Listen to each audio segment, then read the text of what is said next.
Medical store చూడండి. వేల కొద్దీ మందులుంటాయి. ఇవన్నీ మనిషి మంచి కోసమే.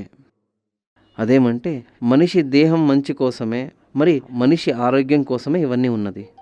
అందుకని ఇవన్నీ తీసుకొని తినేదాన్ని కాదు కాదు కదా! ప్రాబ్లమే వస్తుంది కదా! అలాగే ఆరోగ్యంలో కూడా ప్రాబ్లమ్ వస్తుంది. మనకేం కావాలో దాన్ని తీసుకొని తినేదాని వల్ల ఇక్కడ నివారణమవుతుంది. మనకది వర్కౌట్ అవుతుంది. చాలా పరిహారాలున్నాయి. మా దోషం ఏంటి? దానికేం చేయాలి? ఇవన్నీ తెలుసుకొని చేస్తే వర్కౌట్ అవుతుంది. చూడండి, ఇవన్నీ మీకు తెలియాలంటే జ్యోతిష్యం మాత్రం కాదు, గవ్వల శాస్త్రం కూడా చూడాలి. అదేమంటే ఒక మంచి డాక్టర్ అయితే మీ జబ్బేంటి? దానికేం మందు? ఆ మందు మీకు యూజ్ అవుతుందో లేదో, ఎన్ని రోజులు తీసుకోవాలి?